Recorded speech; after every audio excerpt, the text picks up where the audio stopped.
here sa episode number 30 ng HR Shouts and Whispers. And syempre, ang topic natin for tonight, strategic HR for SMEs. And syempre, hi muna tayo. Hi, Chris. Kamusta? Hi, Ken. Take it away. Another busy day.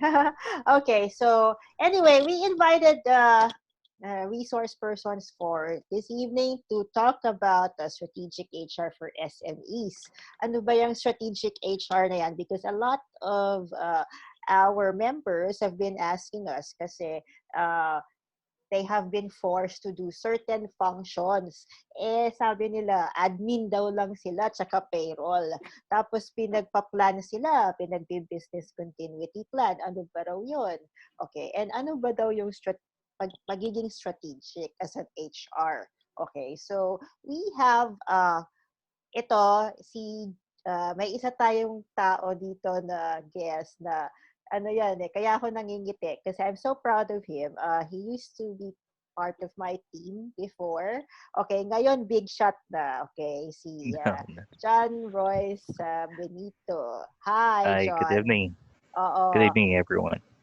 Okay, how are you? I'm good, doing great. Diba? Despite of the circumstances. Okay. So I'm so proud of you, John. Okay, so you have your own BPO in Bulacan. Thank you, ma'am. Okay, and we have Miss Jolina Kahn of KahnDO Solutions. Hello.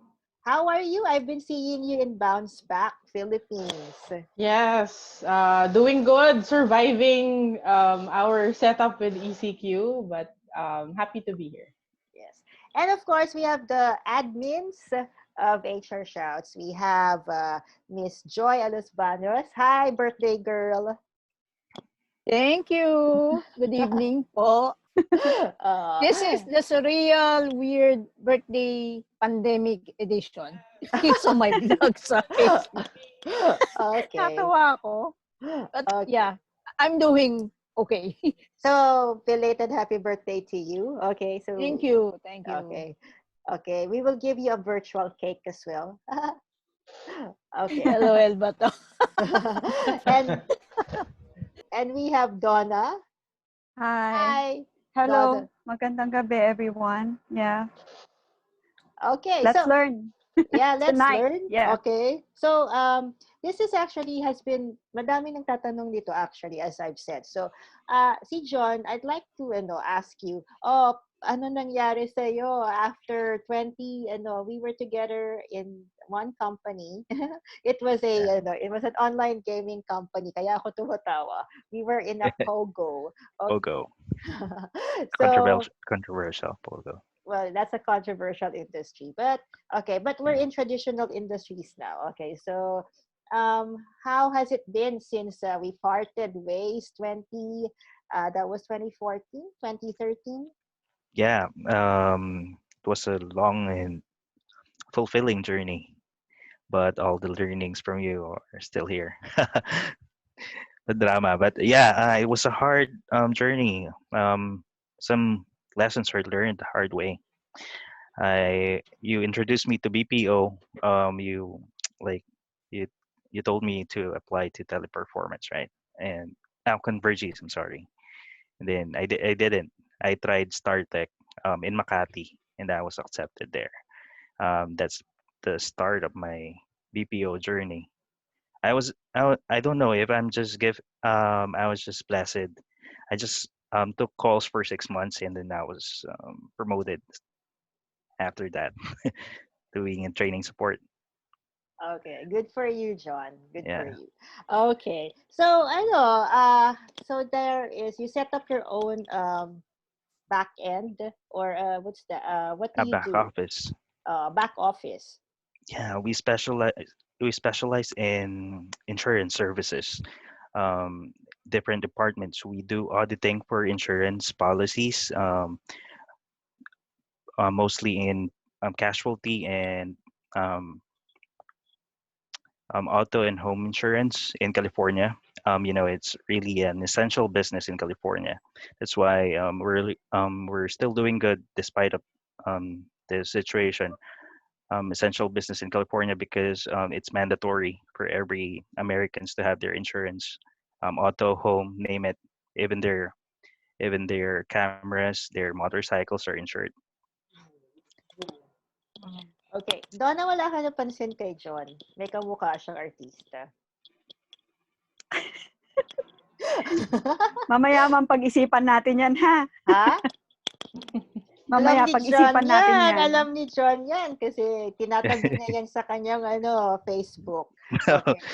I was just Si ano yan? Siret! Gusto ko malaman. Si Siret. John Lloyd. Wow. Hi! Nice. Diba? Anyway. Okay. Ano nangyari sa inyo ni Ellen? don't know. Ayan, showbiz tayo. Umalis.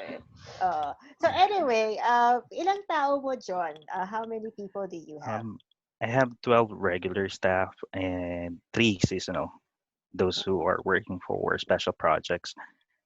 So I just count maybe 13, including me. Yeah. So Well, are you for do those you have an three, HR there? No, that's Who's one part of the struggle. I don't have Okay. So you are the owner plus the HR. HR. Yes. Okay. Okay. Anyway, we'll get back to you. How about Miss Jolina? So, Miss Jolina, what are you busy with? So I'm a co-founder of KahnDO Solutions.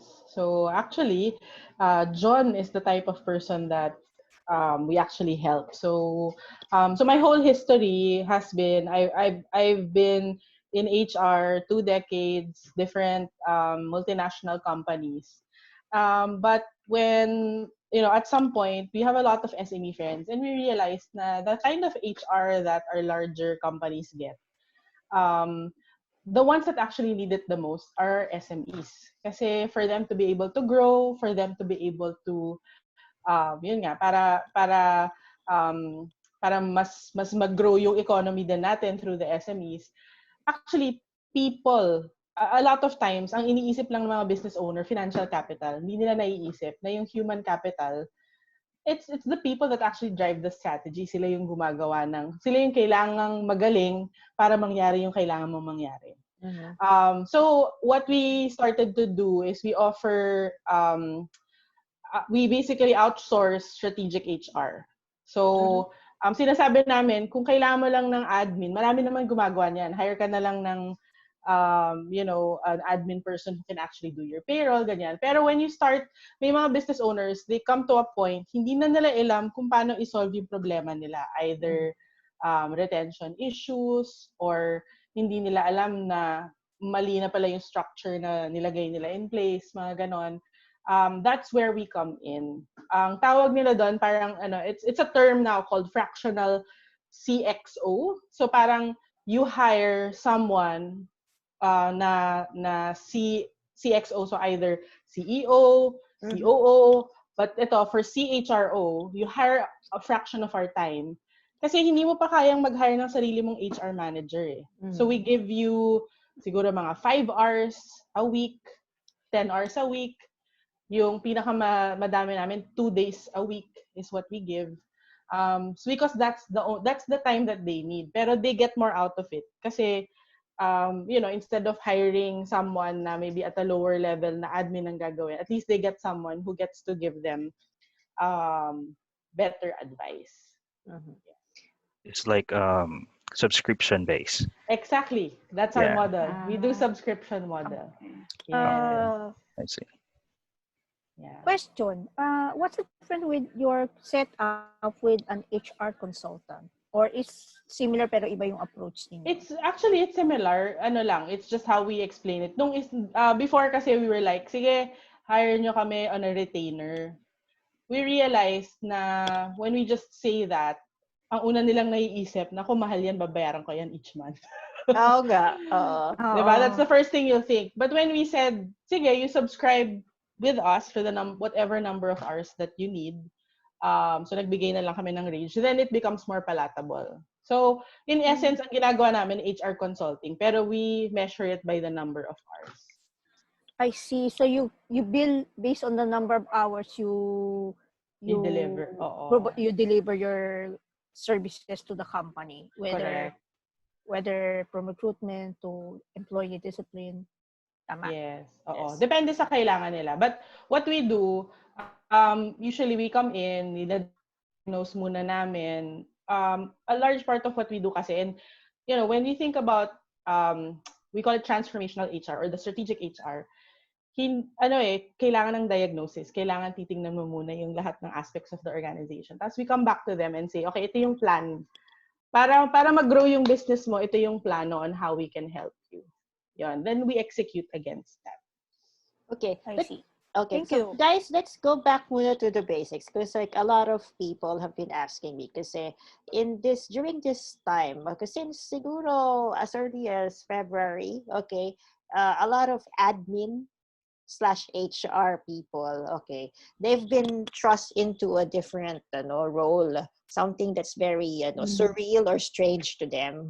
Alam mo yun, bilang kasi yun nga, payroll ka lang minsan. We're not putting down the profession na payroll ka lang. It's just that you were just doing payroll and then you're doing admin and then suddenly there's a lot of terms coming in like business continuity plan, 'di ba?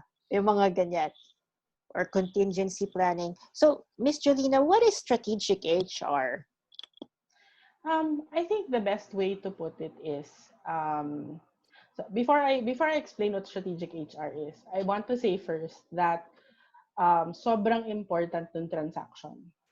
Sobrang important nung what we know as traditional HR because if you don't have that in place, you will not even have the credibility to do strategic HR. Parang yung business leader mo, hindi ka papansinin kung hindi mo na-deliver yung basics. I want to say that first. Yeah, because you have to perfect yung mga 'di ba? Yung mga functions na yon. Like for example, delivering yung payroll on time. Correct. Walang palpak. Yes, Walang exactly. mali. Kasi kung kinakausap mo siya about talent management, 'di ba? Or other things, pero hindi mo pa nagawa 'yon, may hihirapan ka. So usually yun yung unang tinitignan namin and we help. Yun yung parang foundation. Now, what strategic HR is, ito yung mga components ng organization that are related to people na hindi mo naiisip. Actually, a lot of times, pag may kausap kaming leaders, babalik sila sa amin after namin explain. Sabihin nila, hindi ko alam na HR pala yan or na importante pala yan. So, ano yung mga tinitignan natin? Paano yung leaders? How are the quality of leaders that your organization has? Kasi ang laki ng impact ng leaders sa climate ng organization mo or sa how happy they are working there. That's one example. Ano yung capability ng mga tao? Do they have the right skill set? Paano sila how are they building their career? Tignan mo din yung organization, yung processes and systems. Meron bang, minsan kasi ang problema ng organization is wala silang sistema in place. And part of the role that HR looks at is, nandun ba siya? May strategy ba yung organization? So, kasi lahat to, pag pinagsama-sama mo siya lahat, it actually forms the culture. And ang nangyayari kasi, pag traditional lang yung tinitignan natin, siloed tayo, yun lang yung tinitignan natin. Pero when we say strategic, you look at it as a whole system. And kami, when we go nga to organizations, when we diagnose, tinitignan namin siya from the whole system. And then based on that, ano yung mga recommendations? Yan. Mm-hmm. Ito ngayon, yung mga ngayon, okay, so usually the setup, what's the setup for sa small and medium enterprise? Usually you have an HR officer that does yung mga admin work, di ba? And then you have like a COO, okay, parang ganon. So, itong panahon na to, kasi there was one member of HR siya, she asked me, kasi siya, traditional HR, I suppose siya. Siya ngayon yung pinapagawa ng plan it's the plan for the whole year kung paano sila magsusurvive. Tama ba yun? Yes. Well, ako, I would advise, dapat partnership with a business. Kasi hindi naman, kung ikaw lang ang gagawa nun as HR, kailangan relevant siya sa business di ba? So, kailangan may partnership ng konti. And yung role nga natin as HR dito sa pandemic, sa crisis, is una, ensuring na yung safety ng mga employees natin are looked after. 'Di ba? Kung well, ngayon we're all working from home, pero kung nasa office kayo, ano yung safety protocols in place? That's the first.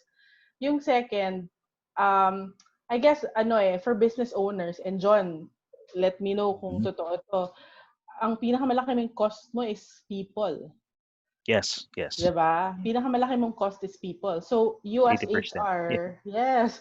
You as HR, kailangan mong mag-work with your business leader. Paano mo i-manage yung people through this time? Kasi, so, ang ayaw mo mangyari ay yung unang decision mo is to let go of people. There are other things that you can do You can either look at, kunyari, training. Maybe the training budget needs to get taken out, for example. Or freeze hire muna. Diba? So, may mga ganong decisions na you can guide your business leader. And that's how you become more strategic rather than order taker, yung sasabihin na lang sa'yo, tapos sige, gagawin ko kung ano yung hinihingi mo. Okay, there was this one company, she actually is a friend, and then she messaged me 2 weeks ago. Kasi lahat ng kanyang mga COO, ganyan, hindi na pumapasok. They're somewhere in Muntinlupa. Hindi na pumapasok, siya lang yung pumapasok among the officials, okay? Tapos siya rin yung tapos siya rin ang pinagde-decide nga. Yung sa kanya is, gumawa siya ng plano, how they will serve. Yung mga vague, mga instructions. Make a plan on how to survive COVID. Make a plan, mga ganon. So, kaya ko naitanong sa'yo yan, Jolina. Kasi parang, dapat, sorry, go ahead. Yeah, kasi sabi ko, parang, I think you need to sit down with the COO, the CEO, diba? And then you have to, if you cannot afford a consultant, you have to ask kung ano yung direction and what the company can afford. Yes. Kasi you cannot make yung these roadmap. decisions yourself. Saan ba kayo papunta? Yeah, Yeah. Should be a team effort. Kaya na-stress lahat ng mga HR members natin dito. Kasi yun ang kanilang, aside from the Dole Camp and SBWS, na-stress sila kasi pinagawa sila ng plano na loka sila. What's this? Yun. Yeah. So, saka suddenly, your knowledge of labor laws is more important kasi you need to know what you can and cannot do at this time, no? Yeah, true yun, true. Jolina, someone wants to say hi to you. Okay, si Darwin Rivers of Philippines HR. Okay, he wants to say hi. He's watching. Darwin. Okay, hi Darwin. I used to work with Darwin, yeah. Nakita ko nga yun kasi parang yung Universal Health. No, United Health Group. United, yun. Yun. Basta yun. Optum na siya ngayon, yeah. Well, anyway, he says hi. Well, si Darwin has been supporting our endeavors because I also came from Philippines HR and I used to also dabble in yung kaguluhan doon. Okay, so hi Darwin, nice to know that you're watching us. Okay, so John, do you have other questions? Kasi ito, feel mo tong topic na to. Regarding the strategic HR. Okay. Okay, so si Donna rin, the number of your people, qualifies you sa category ng SME. So what's your saga? Dilemmas. Okay. So first siguro ma'am, I think what I can say or I can advise is that first ilatag or latag mo sa bosses mo, like the CEO na ganito. Number one, saan ba nanggagaling yung malaking expenses? Mga things like that. Especially kung medyo tagilid yung revenue natin. So, tignan natin kung saan yung pinakamalaking expenses nanggagaling. Pwede ba i-cut back yun? For example, medyo sa hiring. O wag muna tayong mag-hiring ngayon since mahirap naman talaga makakuha ng employees right now. So, let's freeze hiring muna. O another one is, since pwede naman, feasible naman to go work from home, and then siguro pwede na natin i-give up muna yung office. Something like that. Correct. Instead of ika-cut na natin lahat ng employees or magre-retrench tayo. So find possible ways pa to save people. So you see that Yun. it's the role of HR is expanding. Kasi ito yon, Miss Jolina. Okay, so let's define yung mga roles kasi depende yan sa level, 'di ba?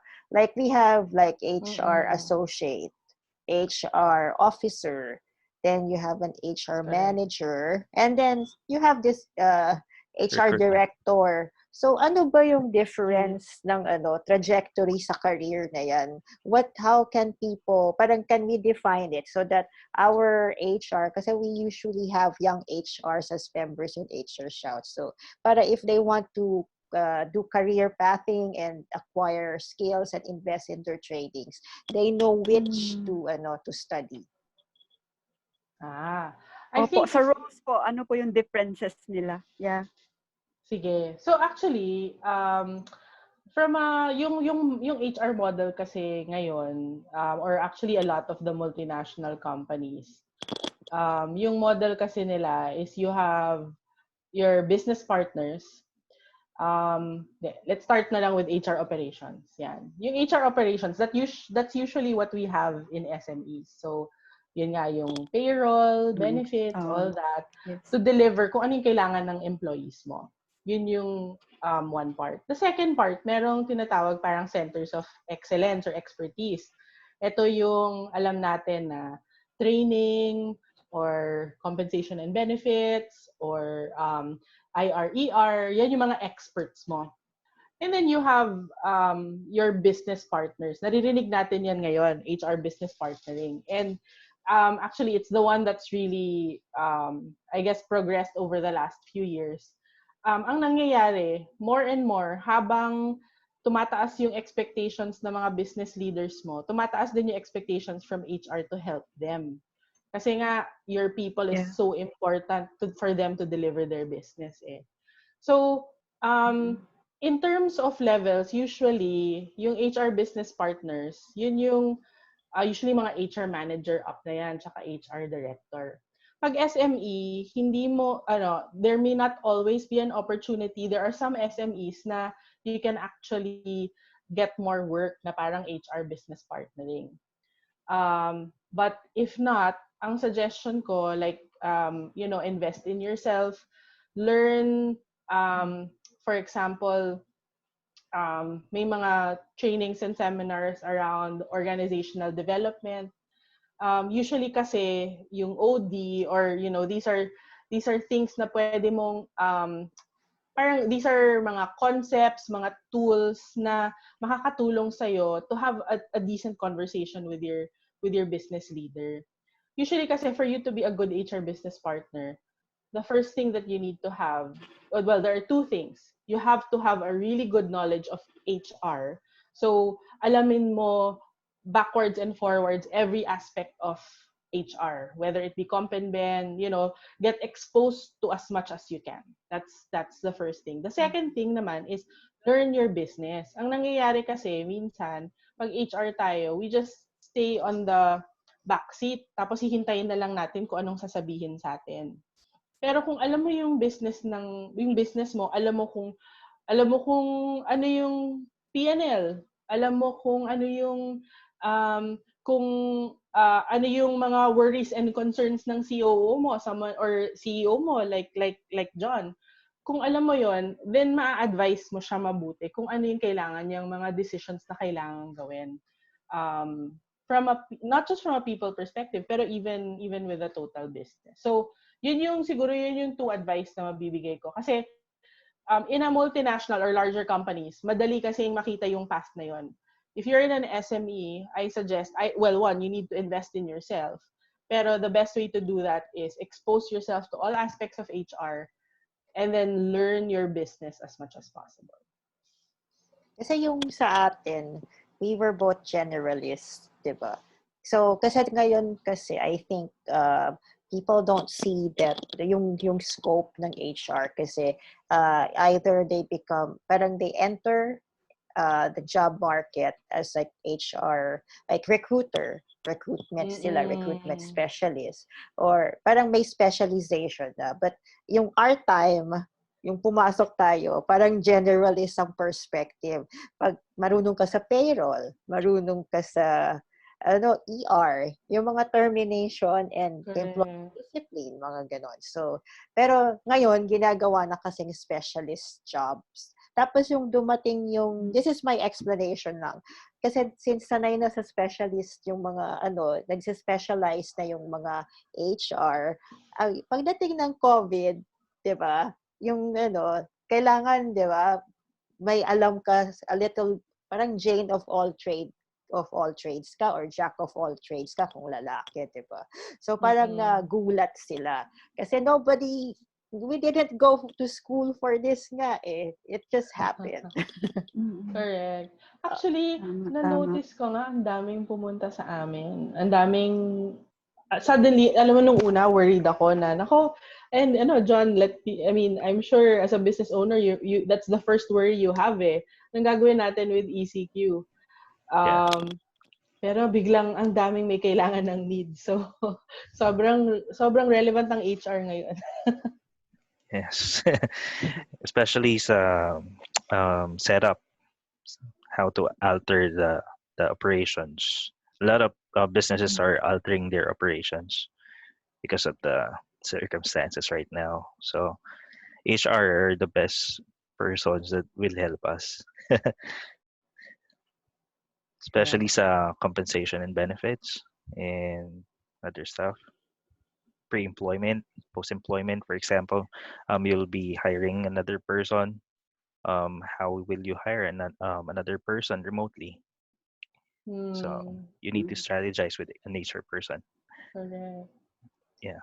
So let's go muna sa compensation because a lot of people have been asking us compensation related questions. Okay, so there's one viewer, si Allery Gale.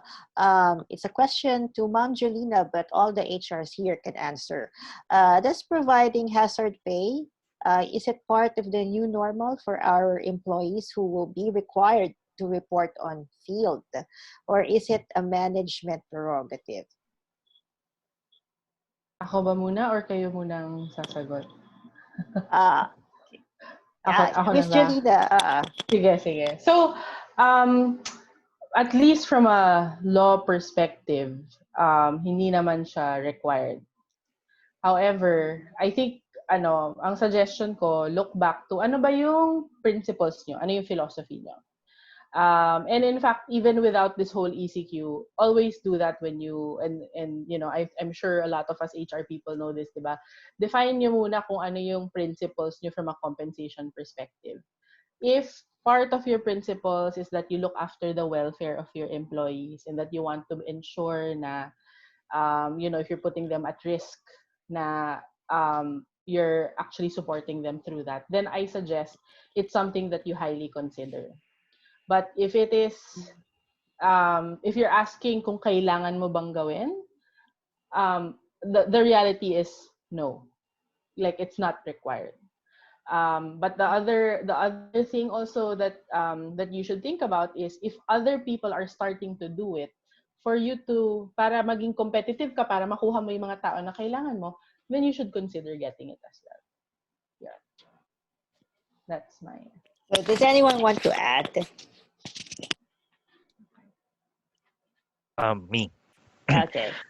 Okay. I agree with Jolina. We should check always the labor code, the DOLE announcements, if they are requiring companies to be paying hazard pays for employees. So if they're not, then it will only give the option for the companies if they will opt to pay you or not. So it's really upon the employers. I'll give you a comparison because now kasi it's a different ball game for me because I'm actually the wife of the owner. So that's it. Okay. So being such, it's actually easier for me to move around and also not really influence because my husband has his own mind. So, pero during this time, when our company was not something that uh, is supposed to operate on work from home kasi financial account sa amin eh. So, but we had to make a judgment call kasi the announcement was walang transportation available yung nag-announce ng ECQ. So most of our people, okay, so given their level, they're actually commuting people. So mahihirapan sila to go to work, and it's going to add more stress, and of course it's going to be exposing them to more dangers kasi from wherever they are, as far as Cavite, they would have to go to work. So it was a judgment call, and we actually risked, okay, talking to our clients to transfer the operations on a work from home model. So that's what we did actually. And hanggang ngayon, we decided, even before Google made an announcement na hanggang December 2020 sila. 2020 hanggang December 2020 kaming work from home kasi walang vaccine. So that kind of thinking, it's something that kailangan yung kasi I also worked as an HR for years working with an owner, and you really have to you really have to be makulit. Yun lang yung aking yun lang yung strength ko. Sige namin makulit.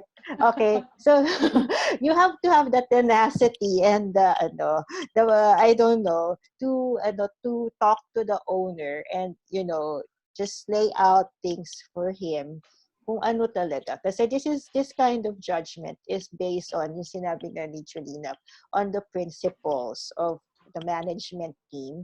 And if you are a sole proprietorship, it's based on your principles. Yun. So a lot of people ask us, is it legal? Is it valid?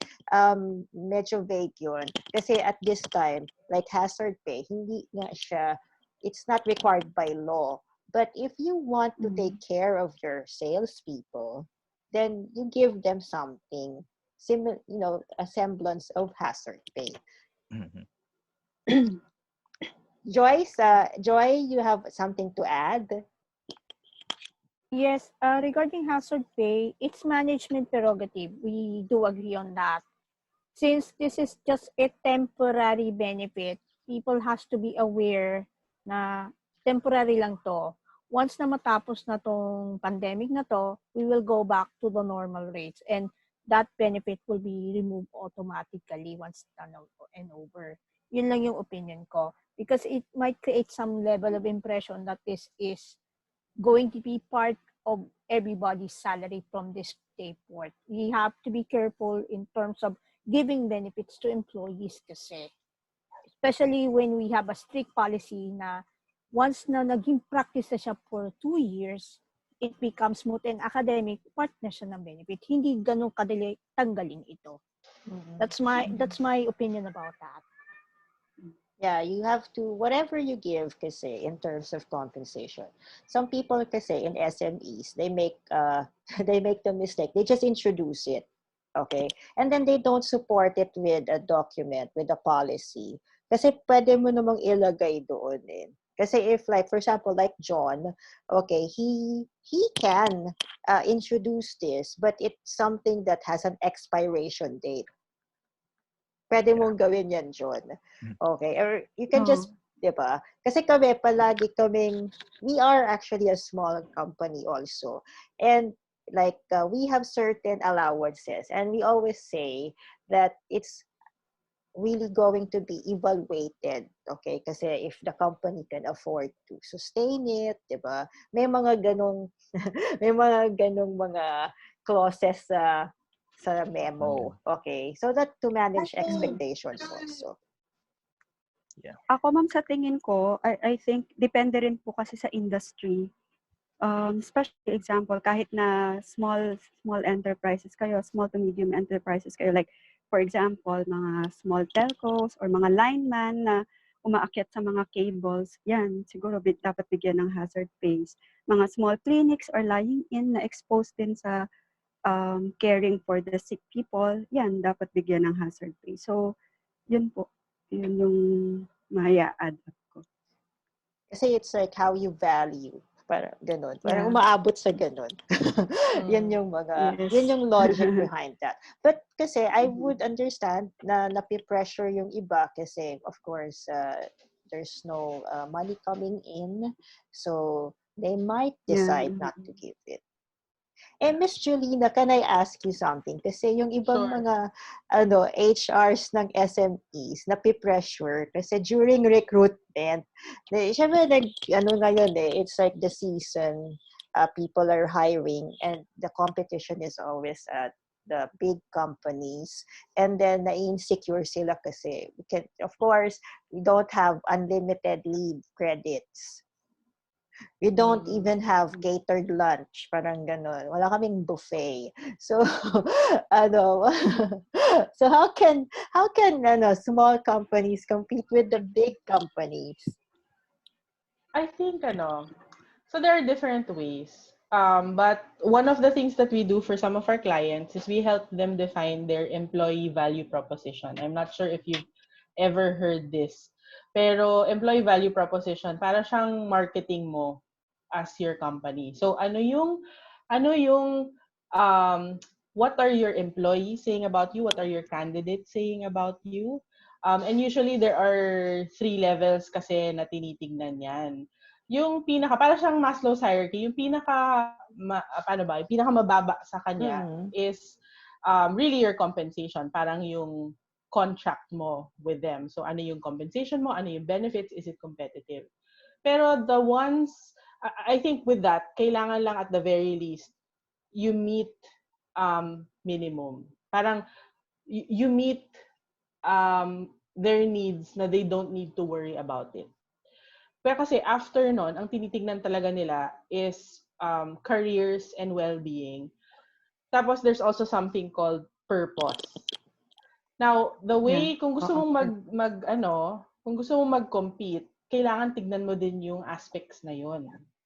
Paano mo i-build yung career nila kahit na maliit na company kayo? Paano mo sila inaalagaan? If someone knows na kahit na mas malaki yung company na yung isa, pero if I know that if I join this, aalagaan ako dito, I'm gonna stay here long, alam ko rin na yung ginagawa ng company mabuti, then that's what will attract people. And actually, one of the clients that I have, I don't think I can name them, pero they're actually, they're a medium-sized company.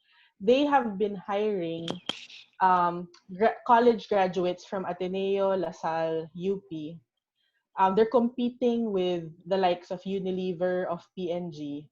And they're able to do that because at least from a compensation perspective na address nila.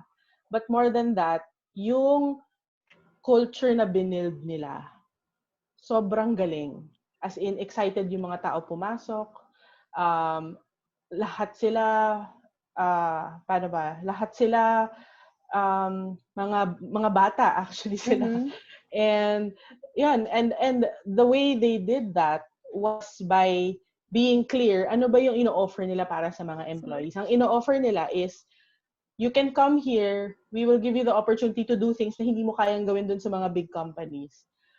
And people are willing to let go of that because of that. So yun yung aking advice na maibibigay. Wag lang sweldo ang tignan mo. Kasi while it might be important, it's not the only thing that will let someone stay. Okay. Miss Jolina, ito babalik ulit tayo. Sige. Nako, nag-open ata tayo ng can. Hazardous working conditions. Okay. Babalik tayo. No, nag-comment lang si D. Okay, so he's one of our friends. Okay, so one of the components kasi of a particular job is yung exposure to hazardous working conditions. So during job evaluation, okay, you can make it one of the compensable factors. So halimbawa, sinasabi lang ni D, for example, lineman versus secretary. So makikita mo na exposed yung lineman sa hazardous working conditions. So ibig sabihin, mas mataas yung sweldo niya kesa sa secretary. That's the most simple way to put it. Okay. And job evaluation is actually a complex process na ginagawa ng large companies. Can small companies also do job evaluation, Miss Jolina? Yeah, for sure. In fact, again, it's one of those things na we help our clients come up with. Siyempre, pag smaller business, hindi mo na gagawing as complex as what the other companies have. So I think as long as you come up with a simple system that will allow you to determine kung yun nga, ano yung appropriate level given the kind of work that is being done, or ano yung appropriate compensation based on that. So, medyo mahabang story yun para parang isang buong seminar para i-run yun. Well, actually, that's job evaluation. Ano yan passion yan ni D. Ancot. Okay, job evaluation. Kaya, baka dapat siya magsabi. D, ikaw ang mag-podcast at sumama sa amin dito. Yun. So, we'll just read some comments, okay? We are going to say hi to Lawrence, okay? So, yes, okay, about EVP, okay? And then we have Yaya, okay. And then she added, EVP should not make your employees tumaas ang kilay. This should be organic, and your employees should be also able to justify it by their stories. Actually, the best kasi is, of course, testimonials from your employees. For sure. Yes. For sure. And then we have a comment from Mr. Yaya Nueva. I agree, especially if the workers, bumabalik na naman tayo sa hazard pay. I agree, especially if the workers are working in a medium to high risk industry. But of course, it doesn't mean that all employees are covered. Logically, what they can prioritize are those people who are working really, so in a physically demanding job. So it's very important to do job evaluation. So guys, do you have anything to add or inject to the discussion? Wala. So here is a work from home setup. Is it legal to temporarily suspend transportation allowances even if these are given for more than 5 years na? Di naman ito a diminution of benefits sa mga tao. So, can anyone? Not just Miss Jolina. Yeah, baka pwedeng mauna naman yung iba. I lost connection, I'm sorry. Okay. It's okay, John. Just repeat the question, okay? So is it legal to temporarily suspend transportation allowances even if these are given for more than 5 years na? Di naman ito diminution of benefits sa mga tao. Temporary? Temporarily. Is that temporary? Yeah. Yes. I think Ano ba yung yes. pinirmahan nila? Yeah. Kasi ako naniniwala pa rin ako sa kasi we also had to juggle a lot of budgets, okay? Hindi naman siya yung tipong permanent pagtanggal or suspend ng certain allowances. Pero I think that kaya nga we always say that you have to work if you don't have any visibility to the budget, so maybe you will find it hard to make a decision or make a recommendation as HR. But if you have visibility, you will see that. And then, pwede naman kayong makiusap sa mga tao kasi temporary lang naman. So, it depends on your situation. Kung talagang wala na kayo pang pasweldo, you can make ends meet. Yun nga, start nyo muna sa yung kuryente, yung unang is, yung cliche natin, di ba, yung joke, sa bond paper, wag muna tayo gumamit ng cost cutting sa bond paper, 'di ba? And then cost cutting sa kuryente, 'di ba? Cost cutting sa mga inanimate mga consumables on inanimate things, 'di ba? Bago pumunta sa tao, tingnan nyo muna kung talagang kailangan nyo i-suspend yung transportation allowances. Syempre, number one, work from home naman siya. Hindi naman siya nagta-transport. So maybe it's not needed. So, but tingnan nyo yung policy na ginamit nyo or yung pag-explain nyo sa tao when you introduce that policy. Kasi work from home, tapos hindi naman lumalabas, 'di ba? So pwedeng i-suspend siguro, 'di ba? You can explain it that way. Tingnan Yeah, just natin. proper communication lang. And But actually, the key now is understanding. actually communication, 'di ba? For sure. 'Di ba, Miss Actually, Joy? I know one company that has already done that. In BGC, it is a big BPO company. They removed transportation and food allowances for those rank and file that are working from home. So I think that this is really depends on the communication with the staff, with your employees. And if I can add, Or, sige, go ahead, Donna. Mamaya na ako. sorry, ma'am. So, I think din po, for example, kung meron naman talagang budget, meron naman, hindi naman lugi si company, may budget, may revenue, siguro instead of giving transportation allowance, i-allot na lang or itulong sa tao na mag-share for kuryente, since gumagamit ng kuryente, or sa internet, para lang ma-compensate din sila. Instead of tatanggal kaagad na kung hindi natin ma-justify na wala namang lugi or hindi nalulugi. Yun lang po sa akin. That's true. Kasi I agree. sorry. No. So I was just gonna say lang na I think importante na kung paano nyo siya communicate also from the very beginning. Kasi kung communicate mo siya as a benefit, then maybe it might be diminution. Pero kung communicate mo siya as tool of trade, parang you're doing it dahil sa role mo, then it will be easier. Kasi hindi na siya kailangan para gawin yung trabaho mo, then you can actually take it out. So, siguro yung advice ko for everyone, of course, it's better if you do it from the beginning. Be thoughtful about how you introduce certain things. May mga bagay na you shouldn't position as a benefit. Yeah, because yung benefits nga is once you give it, it's hard to take it back. Kahit na may 2 years, alam mo yun.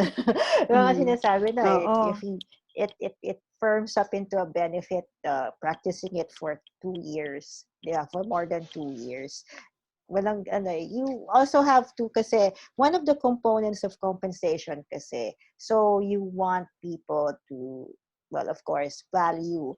It's the value that you put on the job, diba? But also, another thing is, if you can sustain it. That's why we don't really, we don't give increases, diba? Kasi, I mean, yung mga every year increase, yung mga ganon, we don't, diba? Kasi it's management prerogative also. Kasi you need to be able to sustain yung amount ng salary na yon, diba? So if you keep on increasing the salary every year, sometimes, meron kang isang employee, let's say janitor. Meron bang janitor na 20,000 ang sweldo? Meron Uy, bang janitor? magja-janitor na ako. Yon. So, Sideline. Part-time, so 10K. you also have Oh, to, diba? so you have to be careful also. Parang ganon. Kasi sabi nila, ay, mag-i-increase, di ba? Ganon. Mag-i-increase naman every Oh. year. Then the job gets to a point na 20,000 a month na siya, yung skill level niya, tapos yung kanyang value or nako-contribute dun sa operations or whatever, hindi siya main, support siya. So, parang hindi siya sulit. Okay? Yun lang yun. Simple explanation. Anyway, hi, Ken. I think it's time to say hi to our friends. Okay, and then we have saying hi to JobStreet. We have some, kasi we're going to present a data. Kasi sometimes we talked about compensation, and one of the key factors nga to attract talent is compensation. So, ang tanong dito is, how can SMEs compete for top talent? Okay. Ken, are you there? Ayan, nakamute pala ako. Yeah. Ayan. Nandiyan na yung presentation. So Miss Jolina also mentioned, and also our HRs here, si Joy, tsaka si Donna, they actually are pointing to like if usually ba yan, pera ba yan or monetary lang ba ang tinitingnan sa isang company pag nag-a-apply. So pagdating kasi dyan, since mas maliit na company yan, pwedeng mas mababa yung salary. So and then there was this study by JobStreet, okay, and it says there, okay, this is 2019, okay, loss of attraction research conducted by Kantar. Okay, so you can find this on the website of JobStreet. So the size or market position of a company is not the top priority for Filipino candidates when looking for a job. In fact, it is the least priority and is deemed important by only 1.2% of total candidates. So ano kaya ang tinitingnan ng mga candidates or applicants dito? Next page, please. Yep. And so, ang tinitingnan nilang factors, okay, so maybe they're looking at testimonials also kasi yung mga, pagka nag-a-apply ka, di ba, may mga sites na that, collect testimonials of the company, and maybe candidates are looking for something else, it's more than just the salary. We can see here that SME attraction is stronger versus, ito.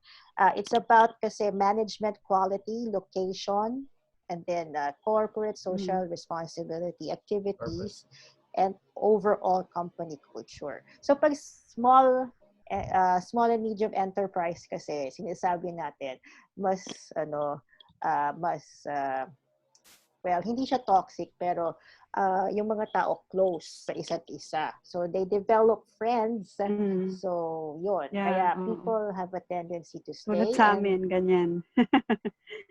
Yun. So that's the culture. It has something to do with the overall company culture. And maybe if the company has a website, makikita yon when applicants browse it. Okay.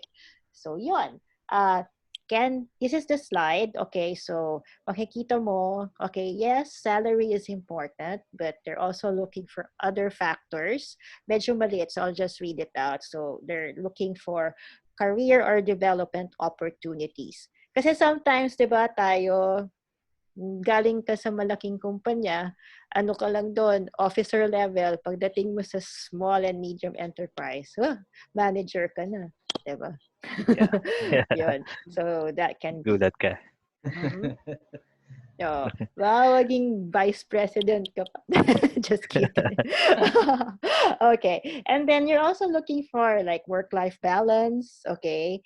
Sabi nila, they're also like number 4 is job security. So maybe with the increase in pay because mas malaki yung responsibilities mo at saka higher position, you have job security. Kasi yun nga yung movement people who apply and then are accepted by big companies, okay, their next jobs, they want bigger responsibilities, and maybe they don't find it in the large company, so they go to a smaller one. How about you, Miss Jolina? What are your insights about this? Well, actually, I did share. It's also yung employee value proposition that I shared somehow is aligned to the data that we're seeing here. And I think it's interesting that you see management, management quality, while it's not one of the top. A lot of times, it's actually what will make people stay in an organization. Most of the time sa exit interview, hindi nila sinasabi yan kasi natatakot sila. Kaya usually yung reason na manager ang problema, hindi masyadong lumalabas. Malalaman mo na lang after. Pero actually, that's one of the key things. And that's why if you remember earlier, nung tinanong niyo ako about ano ba yung strategic HR, and one of the key things na kailangan mong gawin is work on your management, work on your leadership. Kasi that's what will allow your people to stay. Yeah. So, yun lang yung aking added insights to this. Di ba buti na lang pala, kamukha ni John si John Lloyd. Ay.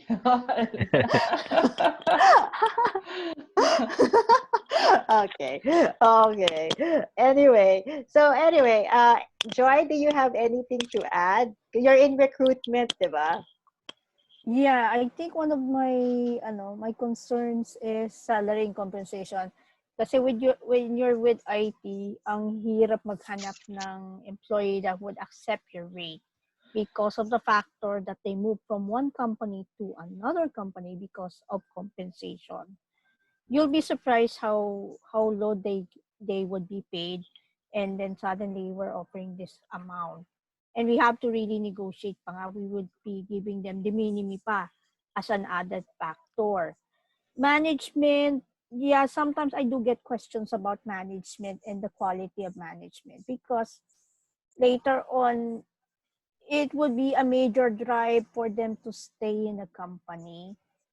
And medyo na weird lang ako doon sa isa, yung recruitment process, which is, I don't wanna dwell on it. I think what impresses applicants the most is how you handle their recruitment. I mean, yung onboarding, not just onboarding, but relaying the good or bad news, arranging interviews, and other stuff. The magpa-factor in na ngayon on the new normal would be how do you handle remote recruiting or onboarding? If maaring magbago pa to after 6 months or so, but it may go up a notch. Okay. Well, that's my observation.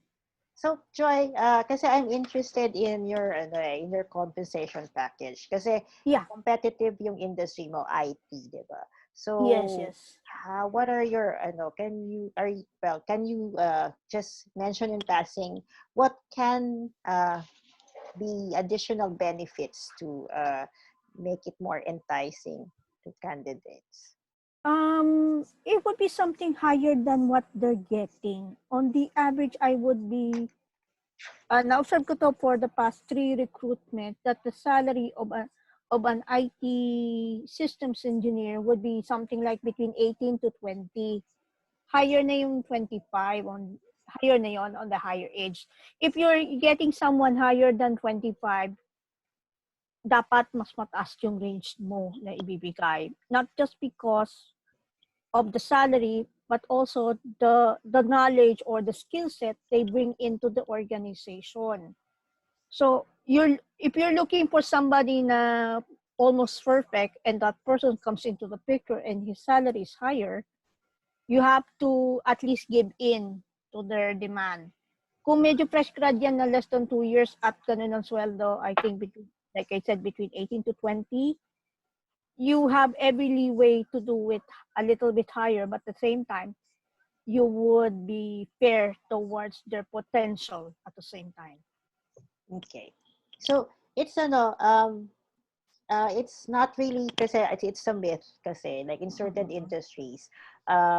It's just that not they're smaller in number. Kasi I've worked with less than like 150 in an IT company. So I was the head of HR there. Matataas talaga ang salary range ng IT people. Yung sa software programming, yung mga ganon, mga 100,000, 80,000. So, term is very competitive, and that's why I asked si Joy. Yun. Yeah, on the average kasi if you're looking for a very skillful programmer, and yeah, I think the highest person I had to join that organization was about more than 100,000, and we're talking about Python development in general. There was supposed to be a successful hiring before. This was for Angular JS, but the partner were supposed to be hiring for bulk at the idea na he's gonna get 100 plus thousand. I can get someone from Upwork. And I told them, okay, go ahead, go to Upwork. They're more expensive than your typical Filipino programmer, especially when you're taking into consideration that platform and the skill set. This, lalo na pag Middle Eastern European, mas malalaki standards niyan. It's a challenge looking for programmers. Mas madali pa sa IT systems engineer compared sa programmers. But when you see that skill set, hindi mo basta-basta pakakawalan, and you're willing to negotiate in terms of the salary range they wanted. At the same time, your employer is happy. It's balanced. It's a balancing act. So, thank you for that, Joy. So, it's just that we're just wanna, na hindi naman lahat ng small and medium enterprises, maliit ang sweldo. It depends on the industry. Yun. So, do we have other questions? Yeah, wala pa naman. Wala pa naman. Wait. Meron. Sakto, di ba? Si Ayn, sabi niya, I have a question po. How can strategic HR effectively communicate employee grievances without jeopardizing the trust relationship built with the employees, especially in cases where issues will be about their direct lead? Asking in connection to management being a driver of attraction. We're talking about managers here? Parang kailangan basahin ulit yung tanong. Oo, madami eh. Oo. Dikit eh. Ganito, ika-copy-paste ko dito sa Zoom para at least mabasa na. Sige. Okay. Kasi it can be a supervisor, your team lead, it may be a manager. Multiple question eh. Well, let's break it down muna. Okay. Isang question. Ayan na. Kasi, for me kasi, it has nothing to do with strategic HR. It has something to do with discipline. It's parang if a grievance kasi is merong complaint yung tao. So it has to be, how do you address it? So may mga processes sa employee relations. It's the purview of employee relations. So employee relations plays a huge part kasi if you don't address it, there will be some negativity in the environment. Yun yung relationship noon. So ano ba yung complaint niya? Is it something, kasi ito ngayon ng sa mga managers, kasi that's what I do. Okay, madami akong complaints on the managers. Minsan ako pa yung kino-complain. So, ugali ba yan ng manager, or is it something that the way that yung nangyayari sa operations na may epekto sa kanya na masama, na kino-complain niya. Kasi kung ugali, mahihirapan tayo dyan. But we can have a dialogue with the manager and we can coach the manager. Yun. Pero to change somebody, that will be difficult. Yeah. It's the same way with the employee. If you want to change the employee, kung ugali yan ng employee, it's difficult. Pero if it's something that it has some effect, it's like something that can be measured, like hindi siya nakakapag-submit ng report on time, pwede mong magawa ng paraan yun. Pero yung itong ugaling part, you can dialogue and you can coach. Pero hindi lahat ng beses na may complaint na ganun, pwede mong pansinin. Kasi sometimes it's not really, kasi minsan ito ang pananaw ko, ano ba yung nagiging effect sa operations, 'di ba? Nami-meet ba yung deadline? 'Di ba? Hindi ba nagagawa yung trabaho? Mga ganon. Yun, ganon natin tinitignan yun. Yeah. Ako naman, yung i-add ko is, I think, una, importante na you do have a process na kung may mga issue yung employees, na merong way na ma-share nila yon. Yung pangalawa, meron din ba tayong non-retaliation policy? Meaning, kung merong magreklamo, hindi mababalikan ng manager yung employee na nagreklamo. So I think yun yung pangalawa. Then the third, kasi tayong mga Pilipino, hindi tayo ganun kagaling magbigay ng feedback. Takot tayo eh. It's not part of our culture. So ito yung isa sa mga the things that we usually do pag may nakikita kaming communication issue between management and employees, we do giving and receiving feedback seminars. So parang we help people become better at giving and receiving feedback to each other. Kasi ang nangyayari, dumadaan sa HR. And I think doon nanggagaling yung question na to eh. Kaya parang may problema ako, bibigay ko kay HR, si HR sasabihin sa manager, tapos baka nagkakaroon ng retaliation doon sa employee. Feeling ko doon nanggagaling yung question. Pero kung i-build natin yung capability ng team na mabigay yung feedback at ma-receive. Kasi usually, defensive tayo pag naka-receive tayo ng feedback eh. Kung ma-build natin yon, then it becomes easier for that relationship to become better. Yeah, that's a good point, no? Yung, kasi usually dapat yung HR hindi when you receive something, a complaint like that, hindi naman siya like sugarcoat mo or you're trying to spin it off, diba? Yung nagsisinungaling ka, ayaw mo lang mag-away yung two parties, diba? Kasi diba? Kasi ikaw nga yung mediator. So dapat hindi mediator ka eh. Oo. Pero pag halimbawa, ano yung sabihin sa'yo, titingnan mo muna, ito ba ay magkukos ng conflict or what, diba? So, yun. So, dapat hindi mo sabihin, ay, sinabi ni ganito. No, diba? Ito yung gano'n, pangit mo daw, ganyan. Hindi yun. Hindi yun. Nag-away. Pangit mo, sinisigawan mo daw siya, personal mo siya, ganyan. Hindi gano'n.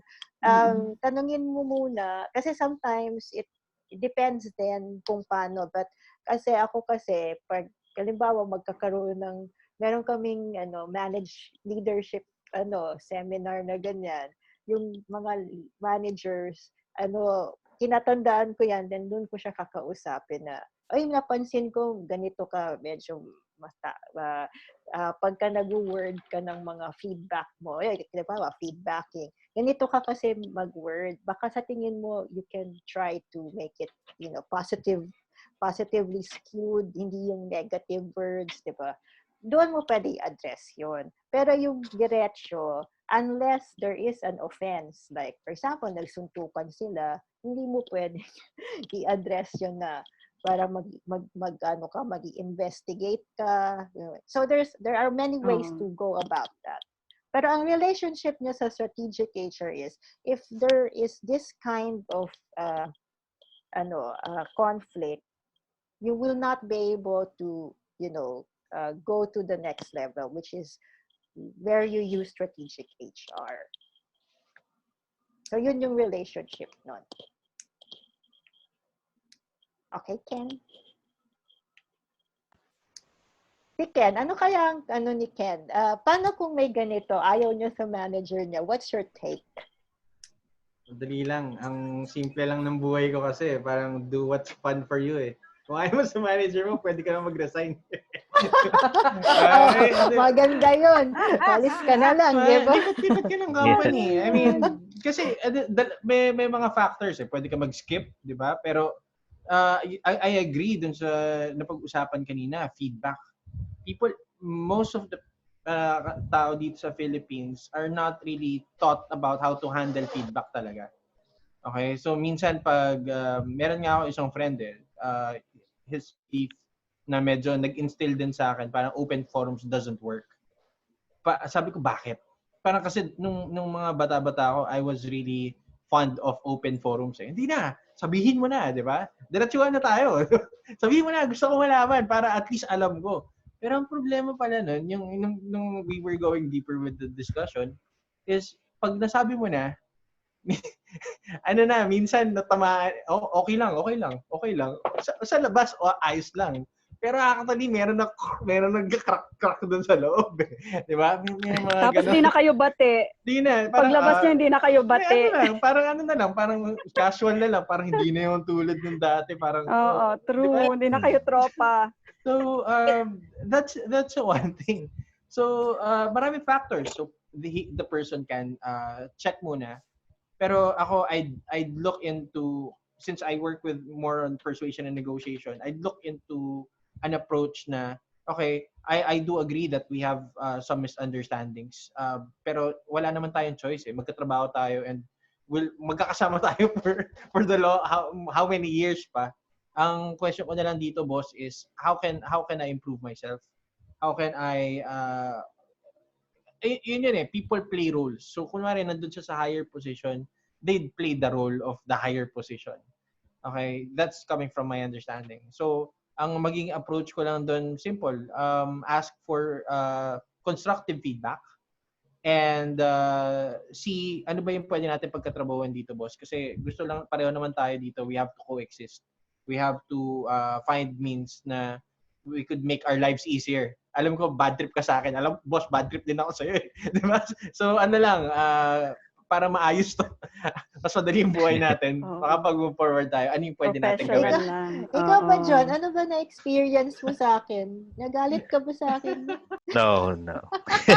I was intimidated, pero hindi po. Intimidated. Tanungin niyo si John kung nagalit siya sa akin. No, lagi akong intimidated kay ma'am. Lagi kasi akong late. Wow. Meron pa tayong inputs coming from our friends naman din. Sabi ni Aya, applicants' knowledge, experiences, and certifications should be considered and included during the selection process. These can also be considered when crafting compensation programs for a specific job role. Because oftentimes, especially technical jobs like architects, engineers, lawyers, accountants, or even IT, because they have some sort of statutory business value where their licenses and signatures are strategically vital in the organization. Oh, yun, sabi ni Yaya. Tapos, nag-comment din si Cecilia. Siguro, we could take two more questions, no, Chris? Sure. Yeah, sige. Sabi ni Cecilia, hi, good evening. Questions regarding ECQ. Oh, yan. Regarding ECQ question. Is it lawful to pay employees in full for the first month and then decide to cut the salary in half in the succeeding month during ECQ? Ano ba ang nangyari? Nag-reduce ba sila ng work hours? Anong arrangement nila? Oo. Full day ba silang nagtatrabaho? 8 hours? Siyempre, pag ganun, babayaran mo. Well, this is what happened with ECQ. ECQ kasi, some companies, so some went on work from home, okay, and then, so to prevent laying off people, what most companies did was nag-reduce din ng work hours. Kasi yung workload hindi, kasi ano naman well, for small companies, it's better to also have your employees have parang a daily log of what they do, lalo na sa BPO. And then you can study kung nag-lighten pa yung load. Sa amin kasi nag-lighten. So we had to reduce work hours. And then we also reduce yung work days.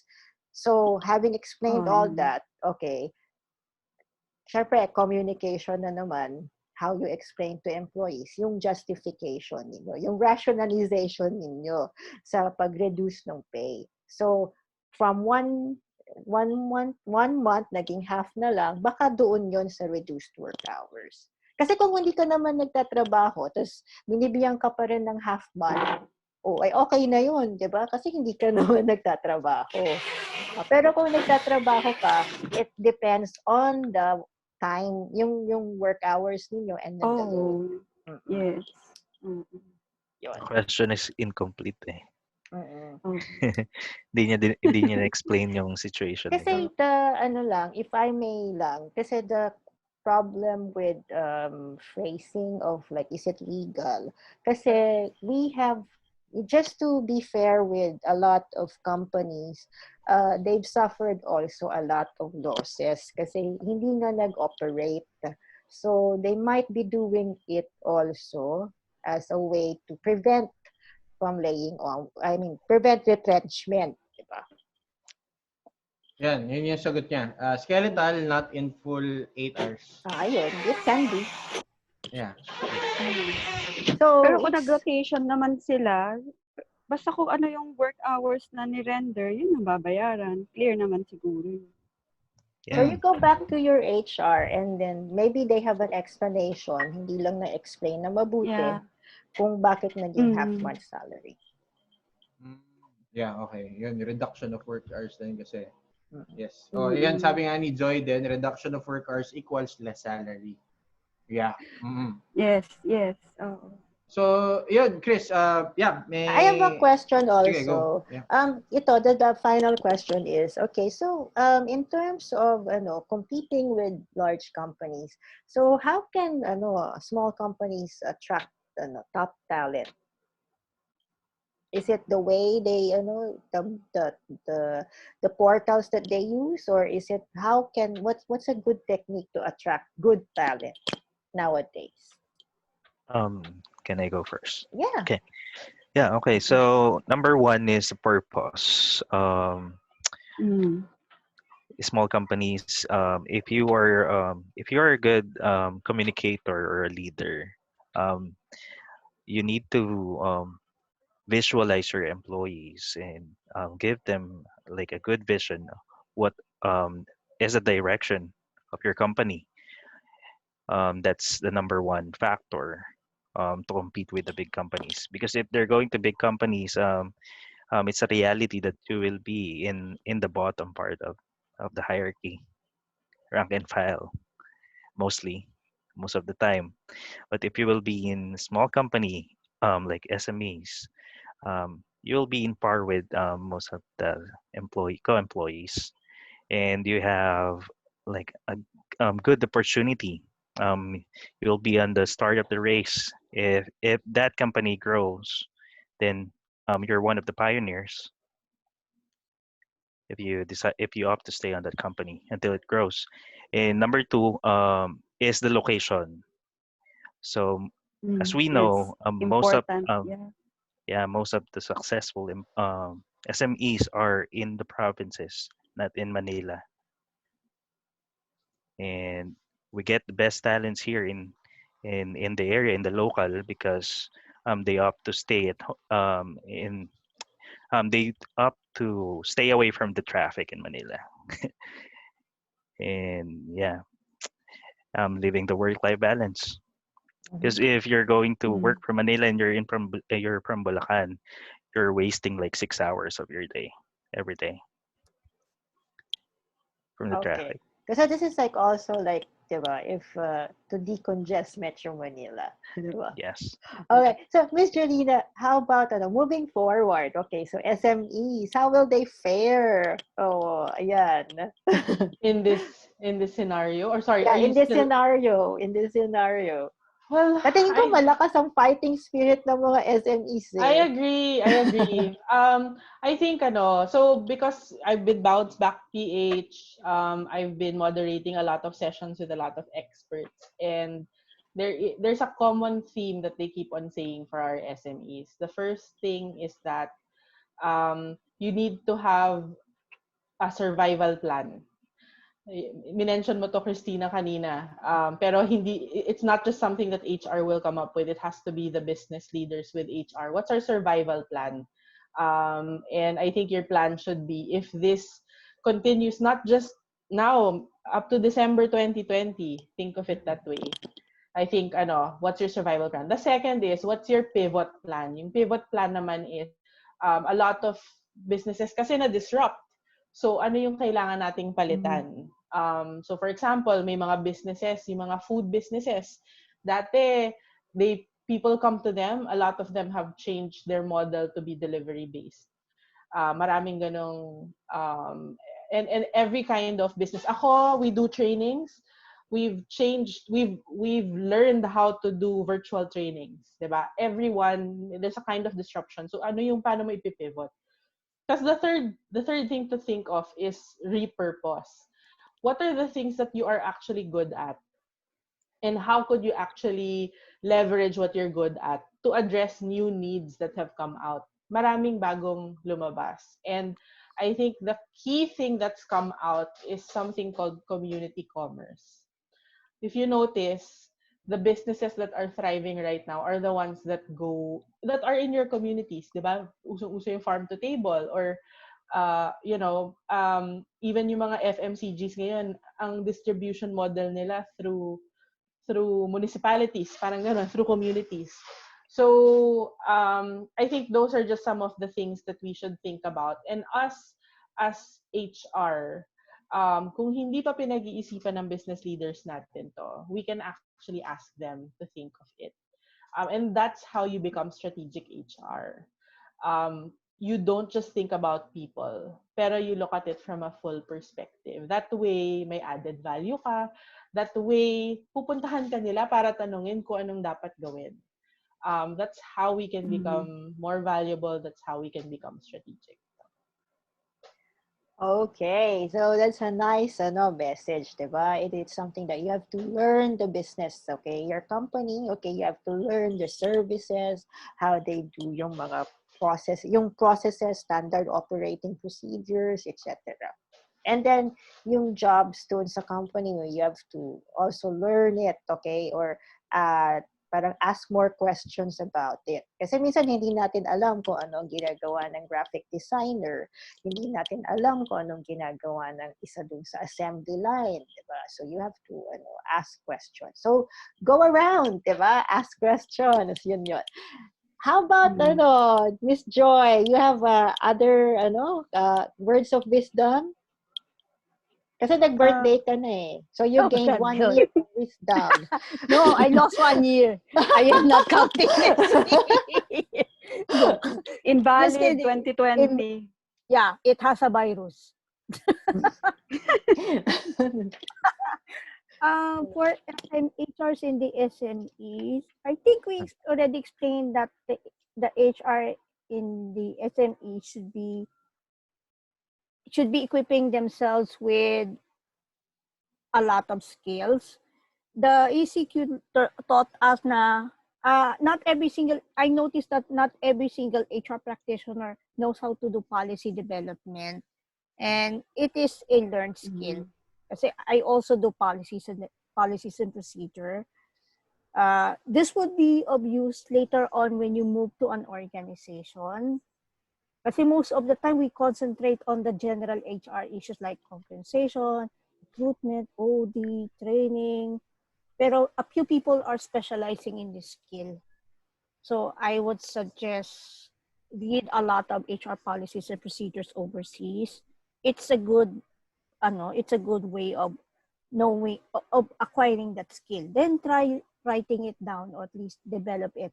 But your development will be based on the company or the industry you belong to. It's more like adapting the best practices at the same time, tailor fitting it to your organization. Yun lang advice ko. The rest is teaching na. Okay. So, Donna, haras na haras ka ba? True.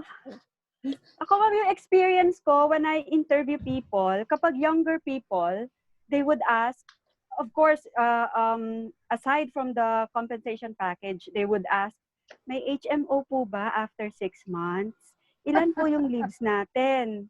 Younger people to ha. Pag ano po ba, yun nga, sa HMO, yung probation, ilang months, syempre 6 months, tapos ilan yung leaves nila. mga ganong things. Pero kapag ang ini-interview ko is mga medyo matanda na, ano po yung mga task? Siguro pagod na siya dun sa masyadong madaming work sa mga malalaking companies. So kapag pumasok siya sa small or medium company, so mas tinitignan niya yung mga tasks, yung mga job kung maliit lang. Tapos what I do is, tinutour ko yung mga tao dun sa office, makikita nila may massage chair kami, may PSP kami, meron maka-apply nga dyan. may free lunch kami, o di panalo na PSP kami, yan? amin na lahat, UP, Ateneo, Oo, panalo, diba? employees namin, pak, check na check, ganun. Okay. John and Jolina, do you have activities to promote, or what are you going to be busy with? Sorry. What are you going to be busy with? Any final words? Wala, meron ka bang autograph signing, John Lloyd? Well, I do sell insurance, life insurance in AXA, as part-time. So I do some pre-consultation. Kung gusto lang nila, for those people. Even though if you don't trust me, I can endorse you to other agents. How can they Mas not malapit sa trust area you? na. Diba? If they want Naka-white ka pa someone that's naman. near. Oo nga. Sir, para ka nang doktor. O, diba? Trust na trust ka na namin. Frontliner. Frontliner. Nako. Okay, Miss Jolina, you have anything new? Like a webinar? Upcoming webinar?